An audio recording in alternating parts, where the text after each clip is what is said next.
Welcome to Off the Marc with the Bickersteins. I'm Kathy. I'm Marc, and we are the Bickersteins.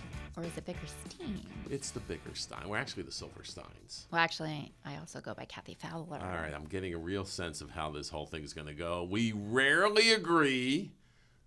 But I'm always right. You are always right. Wait, what was it? You're always right?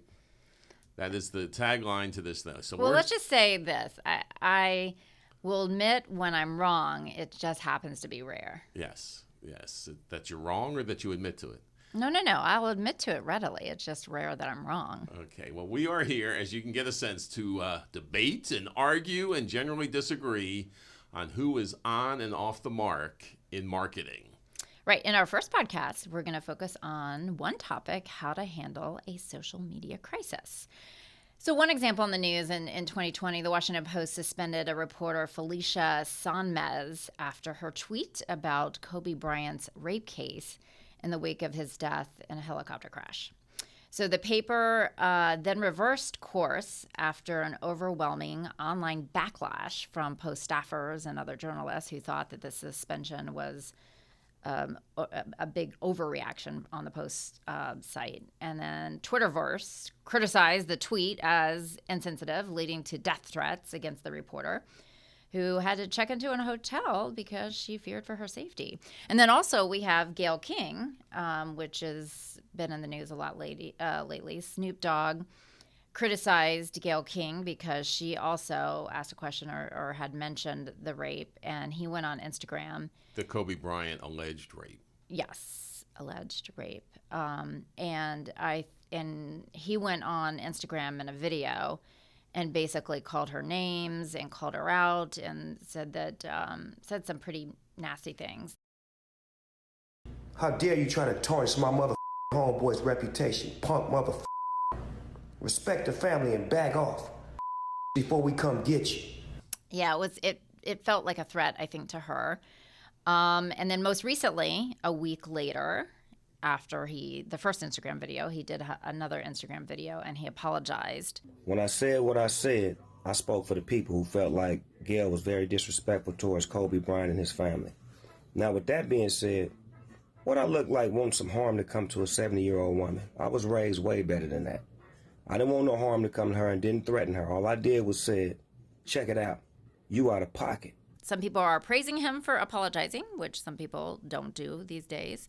And then other people are taking... you do it rarely. Well, no, I apologize often when I'm wrong. It's just not... We just have to get this right down to...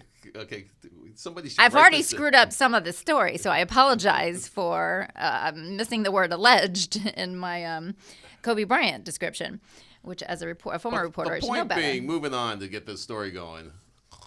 All right, anyway, moving on, that there are some lessons here already, which is if you're going to jump on Twitter or any social media when you're upset, that's not a good idea.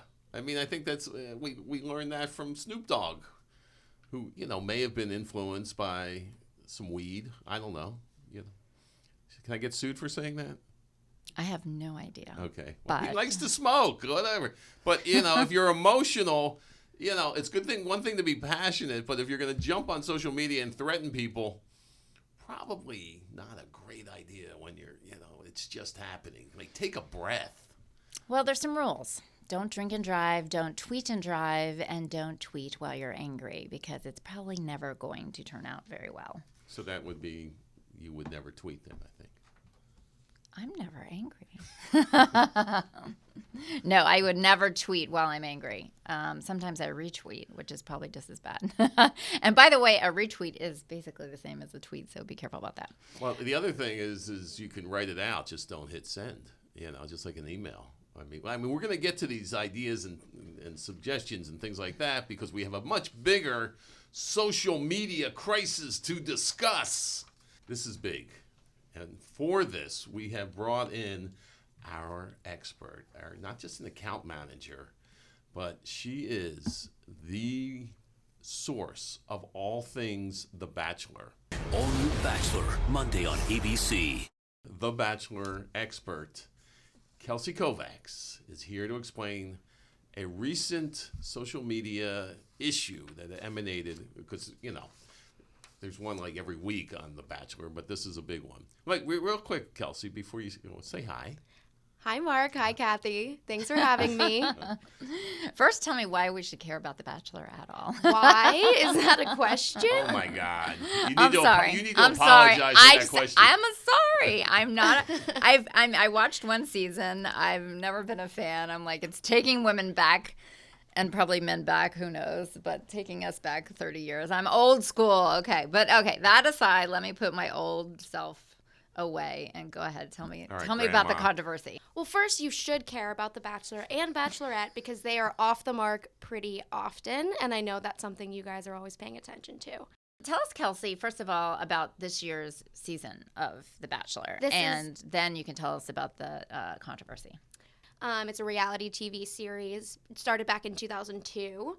Bachelor dates 30 women at the same time. There's spinoffs like Bachelorette, Bachelor in Paradise, Bachelor Winter Games. They have built up an unbelievable fan base. They call themselves Bachelor Nation, and they are, I would say, one of the most aggressive audiences out there. Now the time has come for our next Bachelor to step up to the plate. The moment you've all been waiting for all night is finally here.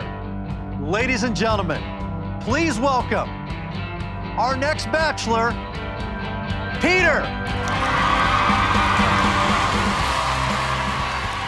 Do you watch it when it's on ABC, or do you watch it like on your iPad the next day or a couple days later? I watch it on ABC. I know that the watch parties can get pretty rowdy, and people live tweet the entire thing.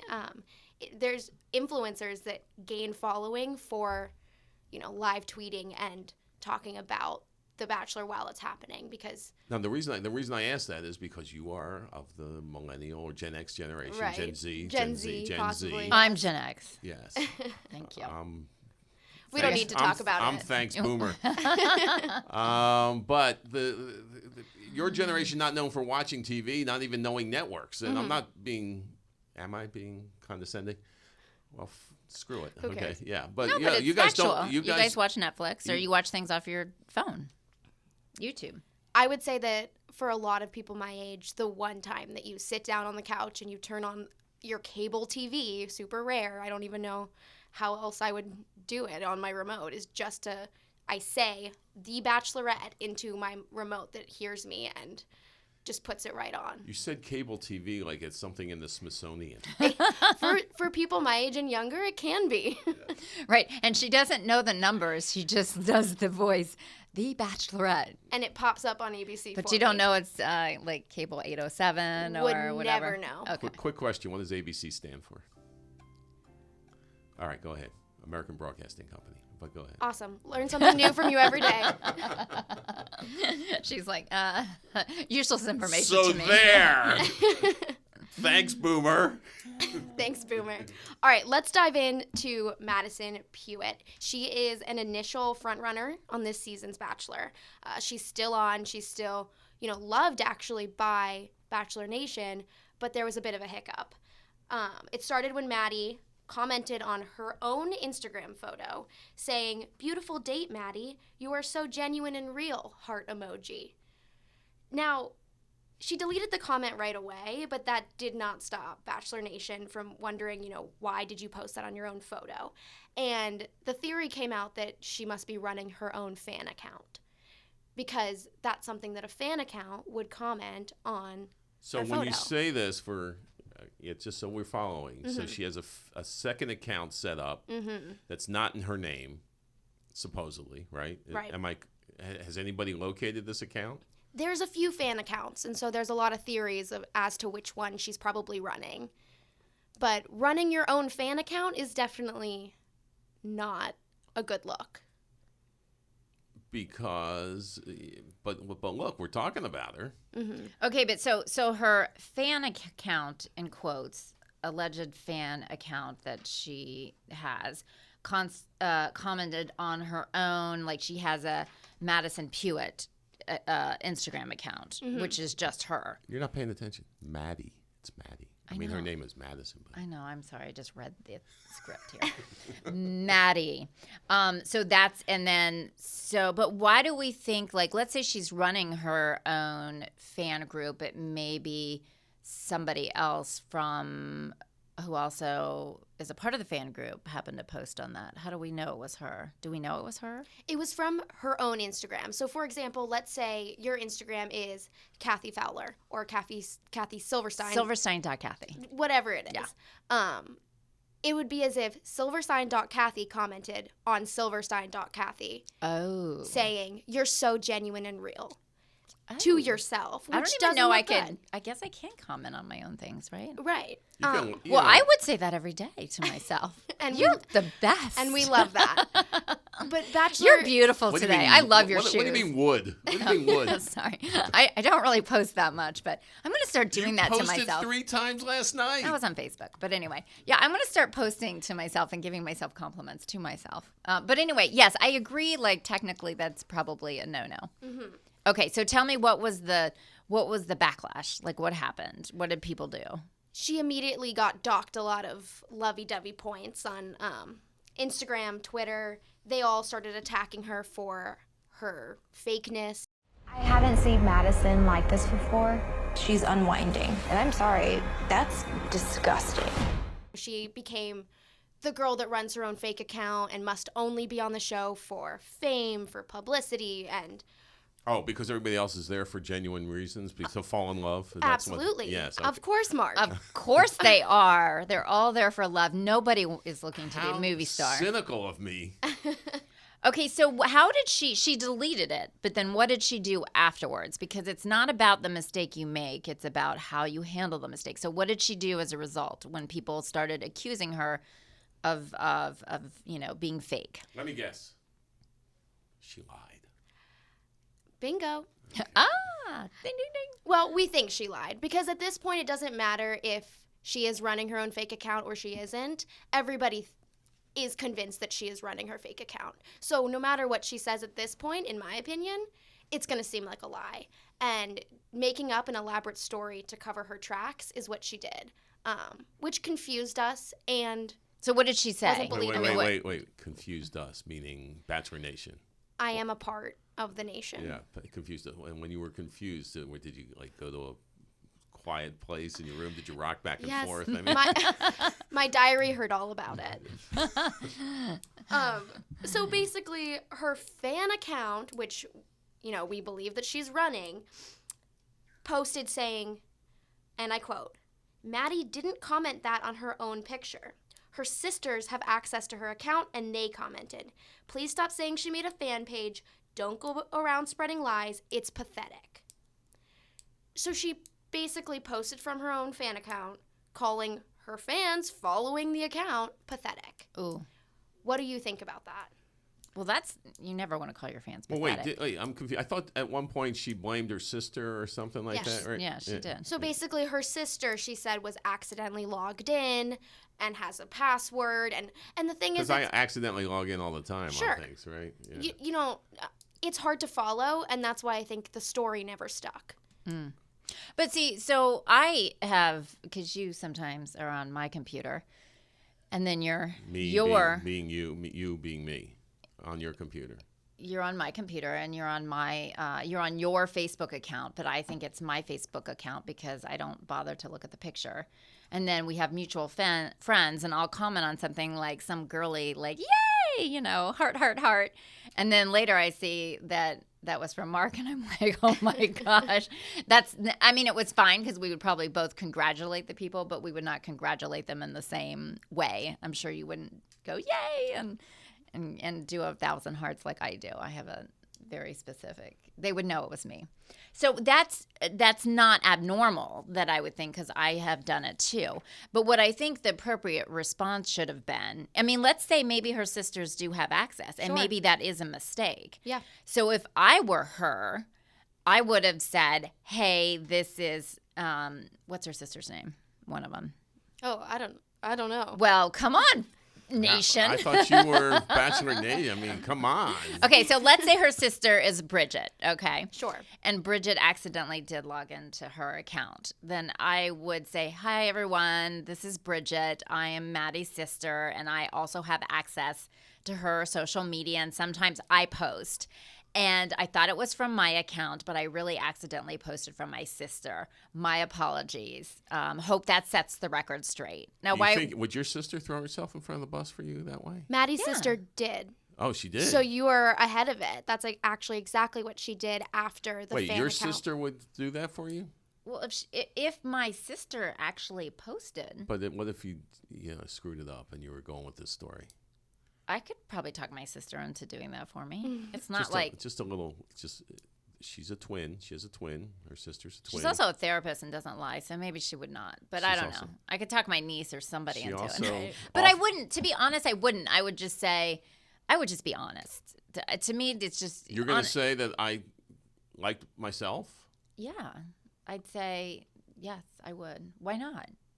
What's so wrong with just say Well, let me ask you this. Would you just wait for the furor to die down because there's going to be some other screw up or whatever and just not ignore it? Can you ignore it on social media? I don't think you ignore it. I mean, she is the butt of a lot of jokes, and she's a lot of memes now about loving yourself. But hey, that's a good thing. But what wait, I thought Kathy was going. You're going to love yourself on social media anyway. You know what? I would have works. done two things. I would have had Bridget right then and there from her account post from Bridget saying, hey, this is Bridget. Or I would have been Maddie and made a joke about it and started my own memes and being like, don't we always say we should love ourselves? What did she say? I mean, owning it is often a way to go. I mean, sometimes you and just don't say, it. Caught me, I did it. Yes. And guess what? What was her comment? comment? I am spectacular. So she said what? Let me go back to what she actually said. You're so genuine and real. Yeah, I would be like, I'm calling myself genuine and real. If I cannot give myself that compliment, then I don't know. That's not what's so wrong about that. I think it's the pronouns or your, All right. Could have been me. I am. Well, if I say Kathy, you're so beautiful. Let me, and we're gonna get into this deeper about because this is a fun way of looking at these things, but. Does this? I mean, the fans don't vote for. I mean, Peter the pilot or whatever his name is, Paul the pilot. Peter Piper, all of them. Yeah. Does he know any of this is going on in their little secluded villa? Does he? Are they allowed to follow their social media as the show progresses? So the show is actually filmed 3 months before it airs. So all of this has already happened. What we're seeing on TV. But the final rose doesn't go until live. Final Rose happens 3 months ago. Oh, the Final Rose is already out? For all we know, him and Maddie could be on a deserted island married right now. Oh, okay. How likely is that? Likely. They fall in love. They have babies. It's a real show. Oh, yes. Yeah, I forgot. Wait, what was the very first one? Trish and... Tristan or something? Trista. The second one. It was like the second one. And they were like married and have kids. Yeah, they got married and whatever. And they really did fall But in the love. rest of them are over by the time the show airs. No. There's a couple that There's some. together. There's some. There are some. It's a proven method. It's a proven method. I don't know if I would say proven. 22. I would like to see the statistics out of 22. Let me just set up the scenario because this is so realistic. You stay in this giant mansion. You travel all over the world. You have food thrown at you from all the greatest chefs and all the greatest restaurants. Your life could not be more spectacular, and that's exactly what happens right after you get married. It doesn't ever end, right? Right, Kathy? Yeah, exactly. I can tell you. Like point by the point. mansion True. that we're living in, the rose. I give her a rose every day. Every day she hits every my day. rose. The cameras follow me, and the makeup artists always make sure I look beautiful. And the food, let me just tell you. And my stylist. I love the clothes they pick out. Craft services is amazing once you're married. Right now, the reason it matters isn't because of Peter. It doesn't actually matter for the outcome of the show. It matters because a lot of the people who are contestants on The Bachelor and The Bachelorette become really famous and they become influencers. They do become influencers because we deal with them, some of them, many of them, getting them, and that's a whole nother story, getting them into, cover or you know, Talk tweet about some of our clients. Yeah, or post product. about some of our clients, and they all have their own publicist, and they all have. A lot of them have fees. I think mean, it's crazy. Controversy is very good for The Bachelor. It's very good for ABC. The only thing that it might be questionable for is Maddie's reputation and her personal brand. And to be honest, I think it's not a big deal. Who cares? And it will probably be a blip in her, life. This one tweet that she deleted. But I would have handled it just slightly differently. I would have made a joke about it and, fessed up and made a joke about it if she did indeed do it. If she didn't do it, I would have had her sister go on and just, tell her what really happened. But either way, I would have told the truth. Be funny about it or be not. And then that would also be part of your brand. But honesty would be part of it and not, being... I think in this case, fake. I mean, it all depends on different situations. And in this situation, it's nothing but good for her. It separates her. It gets people talking about her. They hate her. They love her. No matter what, people online, there's always going to be some sort of Twitter skirmish or Instagram skirmish. As long as they're talking about you while the show's going, that's one way to stand out. That being said, whether that's good for your particular brand, your company, no, it's probably not. And the other thing is that talking about Twitter skirmishes or online skirmishes, what was her response? She pointed the finger back at everybody, right? Well, her Twitter account in the beginning. Right. Her Instagram fan account called him pathetic. Yeah, I mean that's. You don't do that. You don't attack your. You don't attack. Well, there's your fans. Some people in the political realm who do, but it's a different story. In this case, because if you're doing this for yourself, if you're doing this for your company, you're doing this for your brand, getting into Twitter skirmishes and online skirmishes is probably not the best way to go. I was reading recently, just like there's another Kobe Bryant story. This TV station in Miami tweeted out the story early on, right after the tragic helicopter crash, that they said reportedly. Not only Kobe Bryant, but his children were also all of his children were on the helicopter, which turned out to be from a false report from an ABC reporter or an incorrect report from an ABC reporter. They refused to take it down, and then they when they started getting grief from people, they started fighting with them, saying, "Well, we said reportedly. We said reportedly." Well, people aren't parsing your words on Twitter or right. Well, they should have just said update, false information. Yeah, but apologies a TV station arguing with its viewers online, not smart. Mm-hmm. So if you're tempted to do that, maybe you stop and think, and that gets us into the bigger picture. What do you do in a social media crisis, or if you're facing a social media crisis?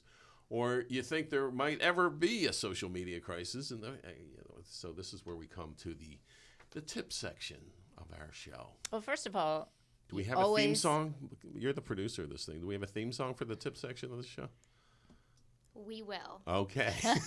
Here it is. No, first of all, you always need to be honest. Yeah, how's that for a theme? Is that a theme? Marc and Kathy's tips. Oh, that was good. Wait, do that again. Do it again. Marc and Kathy's tips. I like that. You should be a singer. She is a singer. You are a singer. Yeah, she's got a whole. Could you sing us in maybe when we come in? Sure. We'll have a theme song. Yeah, the Bickersteins, Fowler. Bickersteins. I think we just found the theme song. Somehow what to say off the mark. Okay, so first thing we suggest, is if your brand is, if your company, your brand is online, you must anticipate a crisis beforehand. So you should plan ahead of time. I mean, if you're doing social media, figure out that at some point there's going to be we're dealing with some sort of situation like this today. A company, one of our clients has a great story about them, and the TV station posted, and as always, some of the jerks write critical comments that have nothing to do with reality, but they're and so there's always so what do you respond to those comments online? Do you let them go? So anticipate that somewhere, somehow, you're going to have it. You can't put your head in the sand, What are you going to do? How are you going to handle these things? So you should sort of develop a plan ahead of time. And that includes even running drills. And who's going to be the spokesperson? Who's going to, if this comes to going on the media, do you have a spokesperson? Or do you have somebody in particular responding online? Do you have somebody shooting videos and responding that way? And who's your rapid response team? Who's in there to bounce ideas off of? How do we get together? How do we figure this out? Who's on top of this, and who am I working with here? And how do we go from there? What I found is the biggest mistake that most companies or individuals make when they have a problem, whether it's a public relations problem or a social media crisis, their first thought is to do nothing and to absolutely ignore it. And that is absolutely 100% the wrong thing to do, because you can have, you've already been dragged into something, your fault or not. Biden is a perfect example. Just recently has been dragged into a whole scandal, and they didn't respond quickly. They just thought it would go away. These things, sometimes they go away, but the faster you address them, the faster you deal with them. You can't just assume these days that it's just going to disappear and that ignoring it is going to be the problem. That's the biggest problem that I see with companies in any type of media crisis. Putting their head in the sand. Head in the sand, trying to ignore it, hoping it will go away. Whether it's that person, whether it's their lawyers, whether it's their people around, their board members, telling them very bad advice, don't participate, don't give a comment, don't engage, just ignore. Yeah, that's old school, from when I was a person.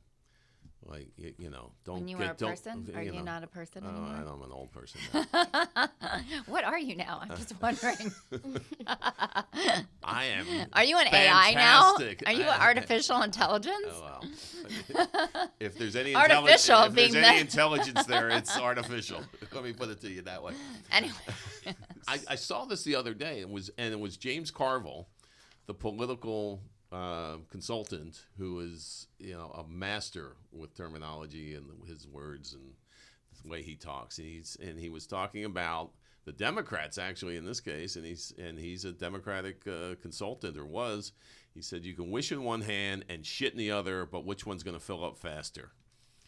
So no wishing. The old days, it used to be don't get down in the mud with them.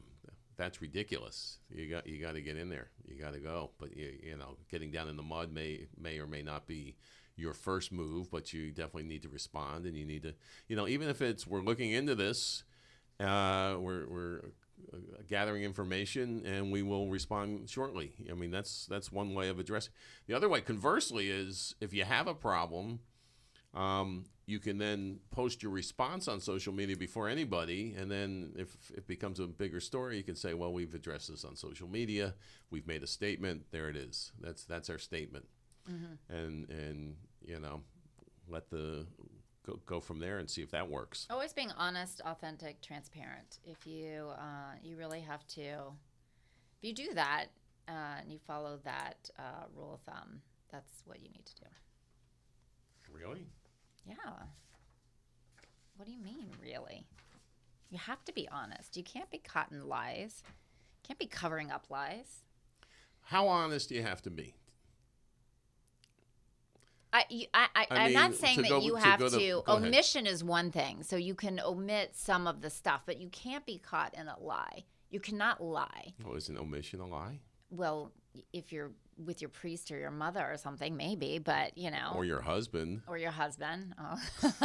But I mean, it depends. Funny thing, you left that one out. It depends on what you're omitting. You know what I mean? If you're just not like, it depends. Omission doesn't always have to be a lie. But you have to tell the truth. You cannot. Oh, by the way, the coronavirus is not going to, we don't mention what neighborhoods it's going to be in, even though we know it. I mean, how far is an omission going to be? Okay, that's a perfect point. Okay, let's say the government knows that the coronavirus is going to. Oh, the government knows. That the coronavirus is going to spread quickly, and they do not have enough medicine to handle this, and they don't have the healthcare workers. If they omit the facts, which I would say a lot of times a government does omit facts to the general public, because there's going to be panic, there's going to be run on medicine, and then the right people don't have the right medicines at the right time. Now, you can debate whether that's right or not, but that the government does that all the time. They'll omit facts because they're protecting. I think that's called a cover-up. No, it's called public health policy. So there's the reasons to omit things. Like if the government is concerned about something, or the FBI is concerned about something, and they don't want there's a criminal in your building, and they don't want to alert everybody because they're not going to be able to get their guy. So they are omitting or hiding facts until they can get their guy. I mean, sometimes there's reasons for that, and legit reasons. Okay, so was TM, to go back to the Kobe Bryant thing, this is media, and I think it spread mostly on, were they right to name that Kobe Bryant was a victim in that helicopter crash before his family or anybody else knew? They were the ones who posted it immediately.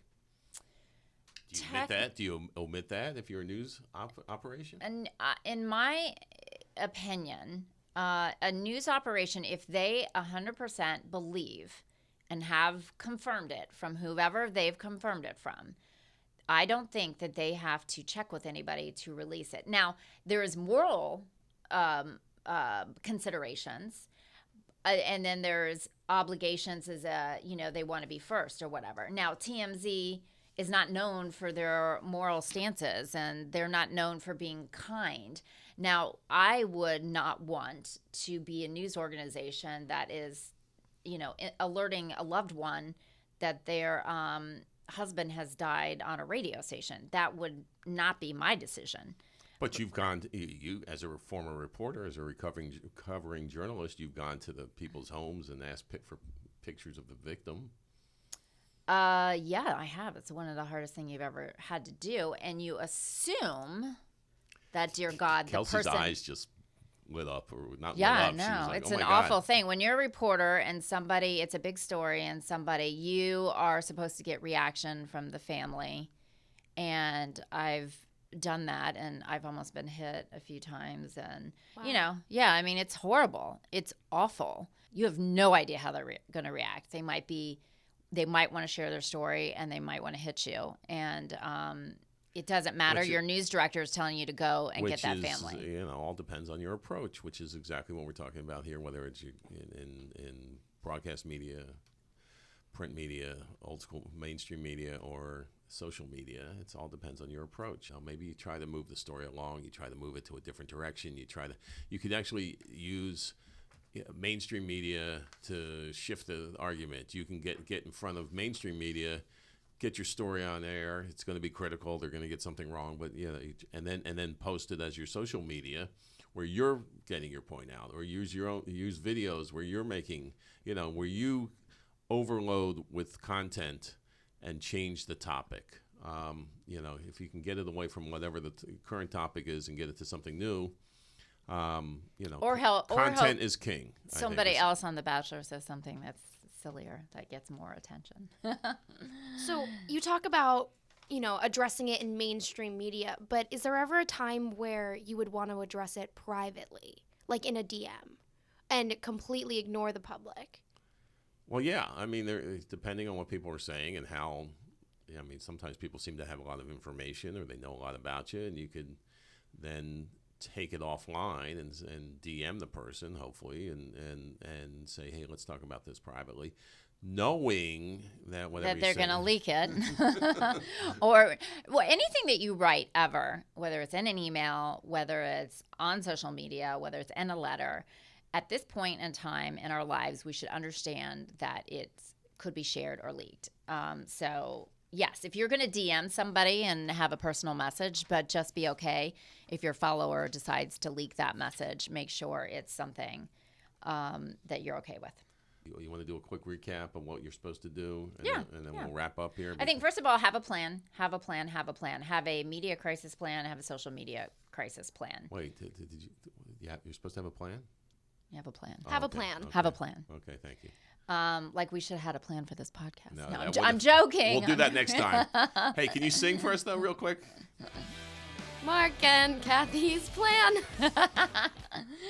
Then acknowledge you have a crisis when you have a crisis. Get a handle on the size of the crisis. Be honest, authentic, transparent. Do never, never, never attack your attackers. I think that's always a bad way to go. Accept responsibility if it's warranted, and then try to move on to another topic. And be honest and authentic always. Always. All right. So the big question is our reputation still intact? I have no idea. Yeah, we'll find out. All right. And is that a good thing or a bad thing? To have a good reputation, or It's always a good thing to have a good reputation. All People right. don't have to agree with you, but you have to have a good reputation. Credibility. Hey, I have an idea. The tag out here. You want to sing it to us? No, Go ahead. Come I on, don't. sing the tag out here. Off the mark. I don't want to sing I'll this. sing it with you. No? Oh, no. Oh, I don't think you should say This that. is fairly long.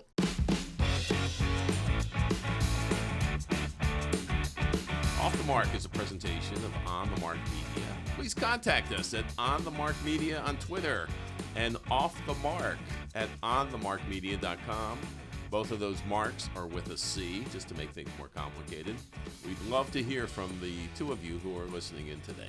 Until next week, I'm Kathy. And I am Mark. And we, together, Are the Bickersteins. Steins. Steins. Sing us out. No? Come on, sing us out. Just, we are the Bickersteins. We are the Bickersteins. Steins. Steins.